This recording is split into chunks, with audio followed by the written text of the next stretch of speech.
आज हम पढ़ेंगे एनसीईआरटी क्लास 9 ज्योग्राफी के चैप्टर क्लाइमेट का 4th मॉड्यूल। पिछले मॉड्यूल में हमने स्टार्ट करा था factors that affect India's climate और हमने डिस्कस करा था 2 फैक्टर्स, लैटिट्यूड और एल्टीट्यूड। आज हम डिस्कस करेंगे द 3rd फैक्टर और वो 3rd फैक्टर क्या है? Pressure and winds. तो कितने फैक्टर्स हो गए? 3 क्या फैक्टर्स हैं? लैटिट्यूड, एल्टीट्यूड और प्रेशर एंड विंड्स। तो चलते हैं प्रेशर एंड विंड्स पर। यह सबसे इंपॉर्टेंट फैक्टर है जो किसी भी एरिया के क्लाइमेट को अफेक्ट करता है। So let us try and understand how. तो बहुत इंपॉर्टेंट है ना, हमें समझना चाहिए हाउ। तो आप क्या सोचते हैं कि हमें सबसे पहले क्या समझना चाहिए? यस, हमें सबसे पहले यह समझना चाहिए कि प्रेशर और विंड्स में क्या रिलेशन है, मतलब क्या कनेक्शन है, क्या वे एक दूसरे को अफेक्ट करते हैं। जब हम यह समझ जाएंगे तो हम बहुत ही इजीली यह भी समझ जाएंगे कि प्रेशर और विंड्स इंडिया के क्लाइमेट को कैसे अफेक्ट करते हैं।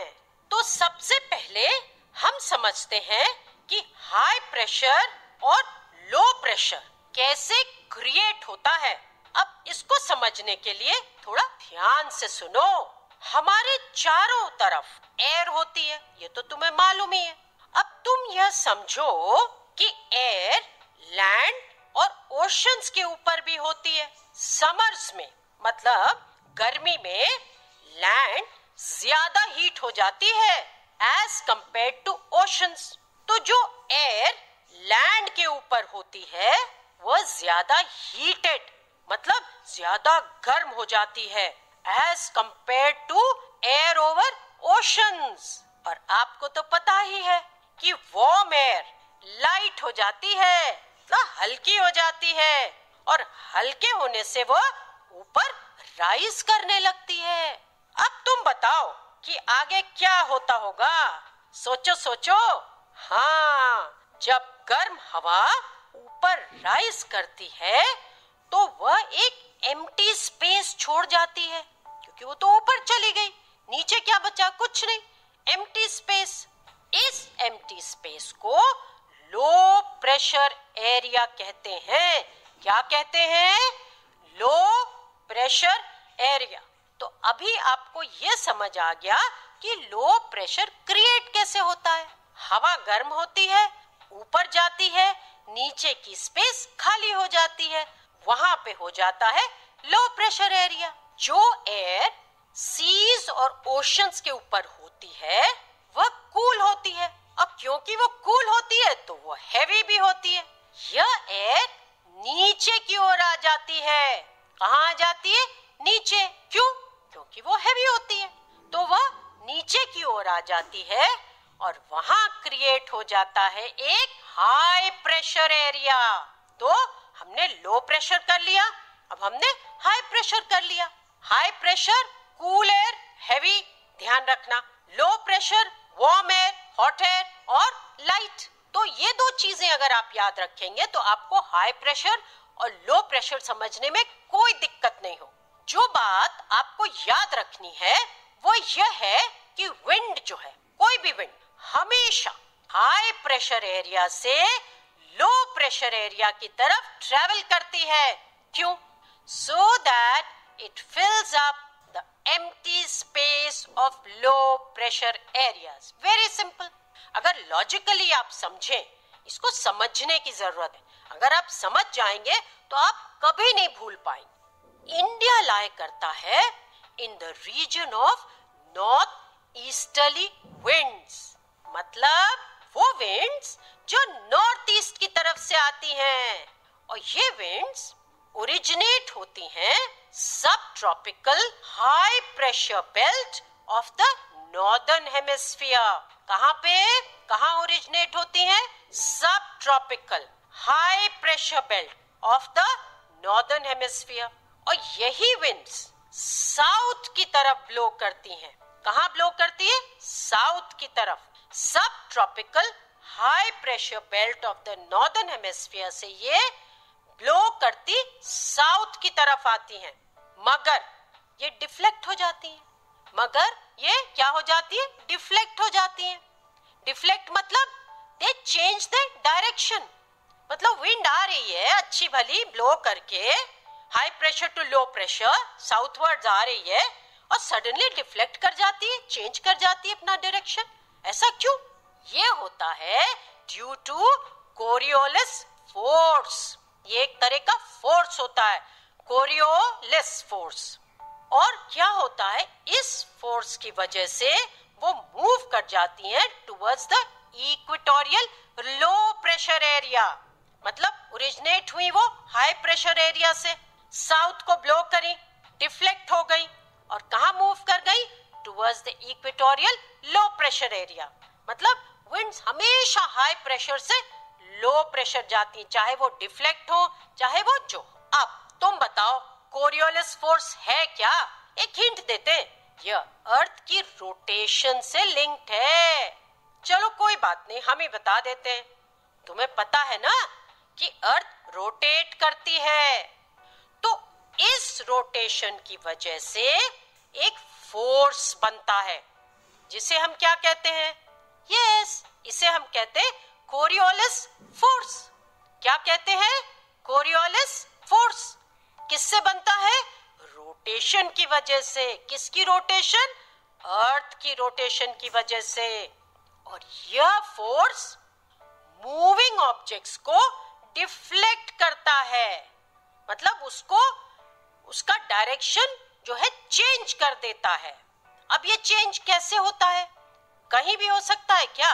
नहीं। जो डिफ्लेक्शन होता है to the right in the northern hemisphere and to the left in the southern hemisphere, तो जो अर्थ की रोटेशन है उससे बनता है कोरियोलिस फोर्स। और यही फोर्स डिफ्लेक्ट करता है ऑब्जेक्ट्स को, जैसे विंड को। कैसे डिफ्लेक्ट करता है? नॉर्दर्न हेमिस्फीयर में राइट को और सदर्न हेमिस्फीयर में लेफ्ट को। तो अगर हम लॉजिकली इसको समझेंगे तो आपको कोई प्रॉब्लम नहीं होगी। इसको हम फिर से रिवाइज भी करेंगे और तब आपको और अच्छे से याद हो जाएगा।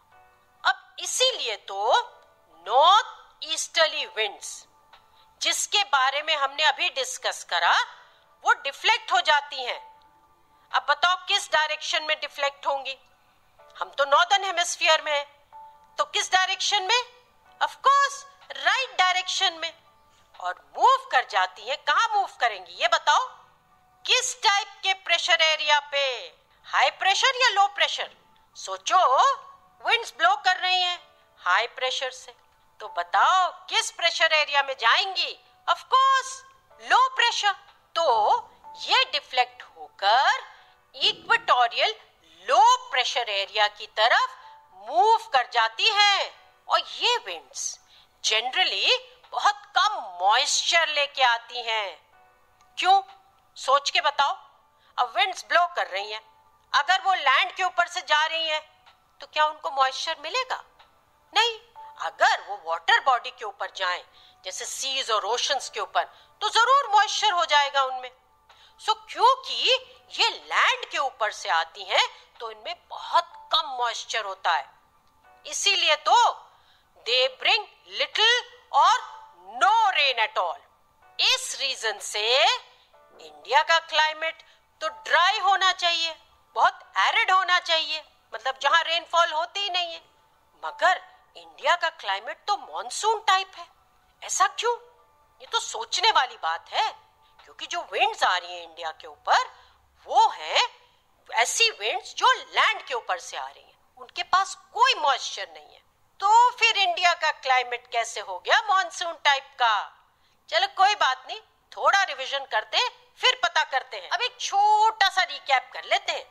इंडिया के क्लाइमेट को उसका प्रेशर और विंड सिस्टम बहुत इफेक्ट करता है। इंडिया नॉर्थ ईस्टर्ली विंड्स के रीजन में लाई करता है। मतलब जो विंड्स नॉर्थ ईस्ट से आती हैं उसके रीजन में लाई करता है। अब ये जो विंड्स हैं ये कहाँ ओरिजिनेट करती हैं, ये हमने अभी अभी पढ़ा है। यस, ये ओरिजिनेट करती हैं सब tropical high pressure belt of the northern hemisphere. और ये कहाँ ब्लो करती हैं? ये ब्लो करती हैं साउथवर्ड्स और ये डिफ्लेक्ट हो जाती हैं। क्यों?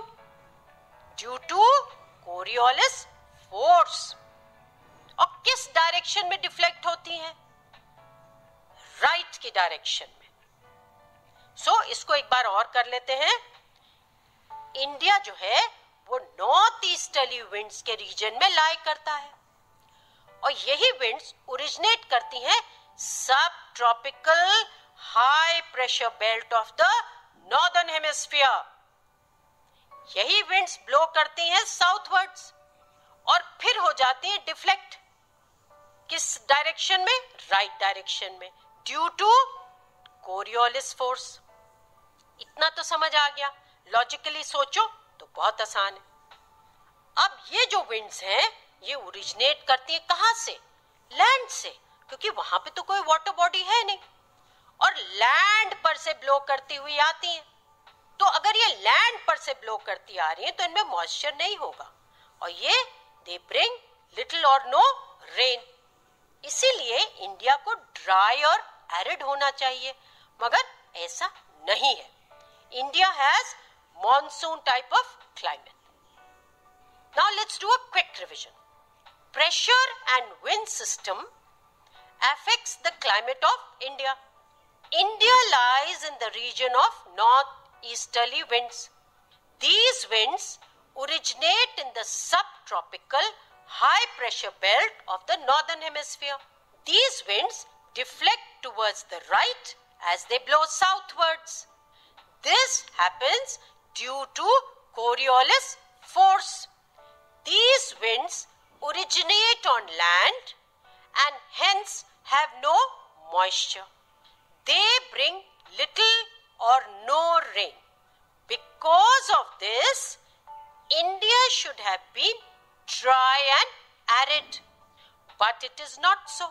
India has a monsoon type of climate. तो अब आगे बढ़ते हैं। इंडिया के ऊपर जो विंड और प्रेशर कंडीशंस हैं वो बहुत ही यूनिक हैं। इसको हम समझते हैं समर और विंटर के एग्जाम्पल से। विंटर्स में हिमालयस के नॉर्थ में हाई प्रेशर एरिया होता है। विंड्स साउथ की तरफ ब्लो करती हैं। क्यों? क्योंकि वहां लो प्रेशर होता है। याद आया? विंड्स हाई प्रेशर एरिया से लो प्रेशर एरियाज पर ब्लो करती हैं।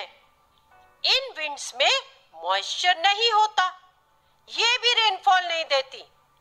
तभी तो विंटर्स में बहुत कम बारिश होती है।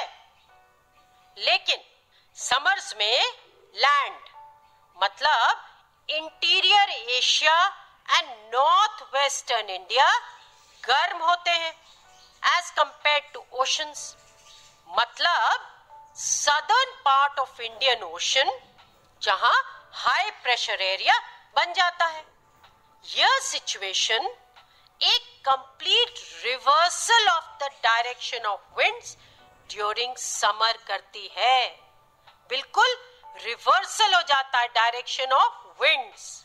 इसीलिए इंडियन ओशन से ओरिजिनेट करती हुई विंड्स मूव करती हैं ओवर द इक्वेटर और पहुंच जाती हैं लो प्रेशर एरिया मतलब इंडियन सब कॉन्टिनेंट में। इन विंड्स में मॉइस्चर बहुत ज्यादा होता है क्योंकि ये वाटर बॉडीज के ऊपर से आती हैं और यही वो विंड्स हैं जो बारिश लेकर आती हैं। These are known as southwest monsoon winds. तो यहां आपने देखा कि कैसे विंड हाई प्रेशर से लो प्रेशर पर आती है और कैसे जो विंड वाटर बॉडी के ऊपर से होके आती है, अपने साथ मॉइस्चर लेके आती है। और यही है हमारी साउथ वेस्ट मॉनसून विंड्स, जो हमारे कंट्री को बारिश देती हैं। तो छोटा सा एक रिकैप कर लेते हैं ताकि आसानी से आपको याद हो जाए। इंडिया के ऊपर जो विंड्स और प्रेशर कंडीशंस हैं वो बहुत यूनिक है। विंटर में हाई प्रेशर डेवलप होता है नॉर्थ ऑफ हिमालयाज में। यहाँ से कोल्ड ड्राई विंड्स ब्लो करती हैं towards the low pressure areas over the oceans. अब ये विंड्स भी ड्राई होती हैं क्योंकि इनमें मॉइस्चर नहीं है। अब समर्स में लो प्रेशर क्रिएट होता है over interior Asia as well as north western India, क्योंकि गर्मी पड़ जाती है वहां। एयर मूव करती है from high pressure area over the oceans, वहां हाई प्रेशर होता है ओशंस पे, to the low pressure area over the Indian subcontinent. तो high pressure over oceans and low pressure over land. अब क्या होता है, एकदम कंप्लीट रिवर्सल हो जाता है और विंड जो है वो ओशन के ऊपर से लैंड के ऊपर आ जाती है, high pressure to low pressure. और इनमें क्या होता है, बहुत मॉइस्चर होता है और यही विंड्स हमें रेनफॉल देती हैं। And these are the south west monsoon winds. ये विंड्स ब्लो करती हैं over oceans, they gather moisture और रेनफॉल दे देती हैं। तो ये हो गई हमारी साउथ वेस्ट मॉनसून विंड्स। अब आपको समझ आया होगा कि इंडिया में रेनफॉल कैसे होती है। Now let's do a quick revision. During winters, there is high pressure over the Himalayas. Cold, dry winds blow from this region to the low pressure areas over the oceans to the south. In summer, low pressure is created over interior Asia as well as northwestern India. Air moves from high pressure area over the oceans to low pressure area over the Indian subcontinent, मतलब land. And these are southwest monsoon winds. These winds blow over oceans, gather moisture and give rainfall. अभी तक हमने जो winds की बात की है वो surface winds है, मतलब अर्थ की सरफेस के पास ब्लो करती हैं। मगर कुछ ऐसी विंड्स भी हैं जो अर्थ के सरफेस के बहुत ऊपर होती हैं। यहाँ आपको एक बहुत इंपॉर्टेंट कॉन्सेप्ट समझने की जरूरत है और वह है जेट स्ट्रीम्स का। किसका? जेट स्ट्रीम्स का। जेट स्ट्रीम्स वो फास्ट फ्लोइंग विंड्स हैं जो ब्लो करती हैं एटमॉस्फेयर के अपर पार्ट में। कहां पे? एटमॉस्फेयर के अपर पार्ट में, जिसको हम ट्रोपोस्फियर कहते हैं। तो ये जेट स्ट्रीम्स की बात कर रहे हैं हम। जो अपर सर्कुलेशन ऑफ एयर है रफली round about 30 degree north latitude पर, वह डोमिनेटेड है बाय वेस्टर्ली फ्लो, मतलब वेस्टर्ली फ्लो है वहां पे। और इसी का एक इंपॉर्टेंट पार्ट है जेट स्ट्रीम। इसे हम सब ट्रॉपिकल वेस्टर्ली जेट स्ट्रीम्स कहते हैं। क्या कहते हैं? Subtropical westerly jet streams. Jet stream तो आपको पता है, सब ट्रॉपिकल भी आप समझ गए क्यों कहते हैं, और वेस्टर्ली इसलिए कहते हैं क्योंकि इसका वेस्टर्ली फ्लो है। वो रेनफॉल देती है विंटर में वेस्टर्न पार्ट ऑफ इंडिया को। और ये जेट स्ट्रीम्स लोकेटेड हैं over 27 degree to 30 degree north latitude. So इनका लोकेशन है 27 टू 30 डिग्री नॉर्थ लैटिट्यूड, और ये है हमें रेनफॉल देती है विंटर में वेस्टर्न पार्ट ऑफ इंडिया को। तो ये हो गए हमारे जेट स्ट्रीम्स। इंडिया में ये जेट स्ट्रीम्स ब्लो करती हैं साउथ ऑफ द हिमालयाज पूरे साल एक्सेप्ट इन समर, मतलब समर में ये नहीं ब्लो करती साउथ ऑफ द हिमालयाज। जो वेस्टर्न साइक्लोनिक डिस्टर्बेंस होते हैं नॉर्थ और western part of the country में, वे इन्हीं जेट स्ट्रीम्स की वजह से होते हैं। इन समर जो ट्रॉपिकल वेस्टर्ली जेट स्ट्रीम है वो मूव कर जाती है नॉर्थ ऑफ द हिमालयस। अभी तक वो साउथ ऑफ द हिमालयस थी, अब समर में वो मूव कर जाती है north of the Himalayas. Summer में ही पेनिनसुलर इंडिया के ऊपर सब tropical easterly jet stream move करती है। कौन सी जेट स्ट्रीम? सब ट्रॉपिकल ईस्टर्ली जेट स्ट्रीम। कहाँ मूव करती है समर्स में? पेनिनसुलर इंडिया के ऊपर। कब? समर्स में।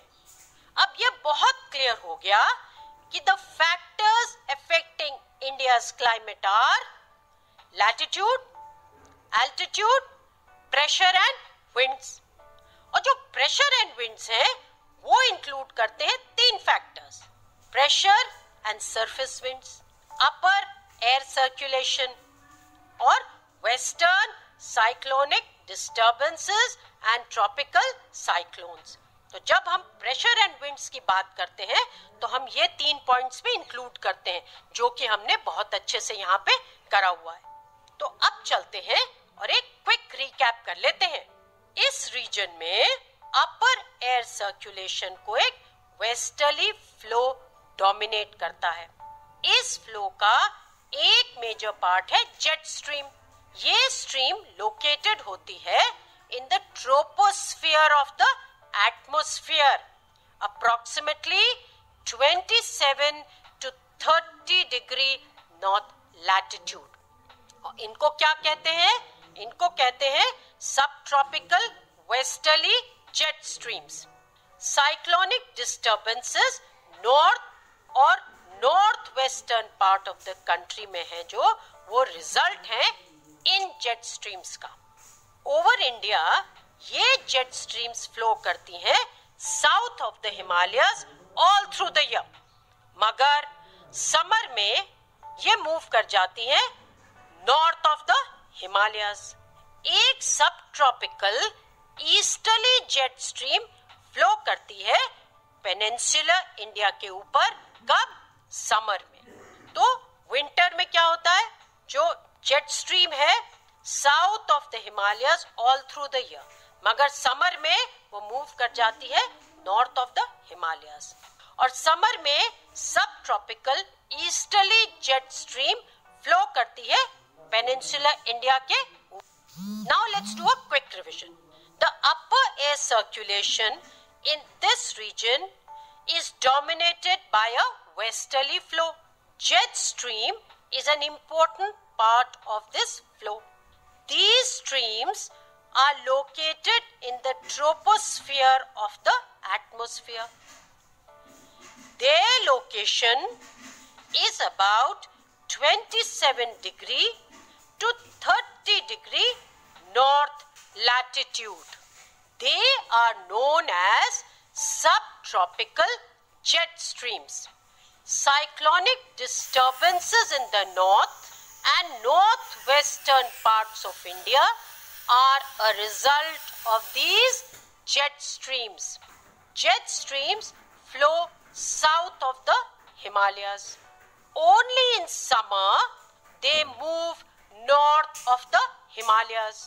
A subtropical easterly jet stream flows over peninsular India during summer.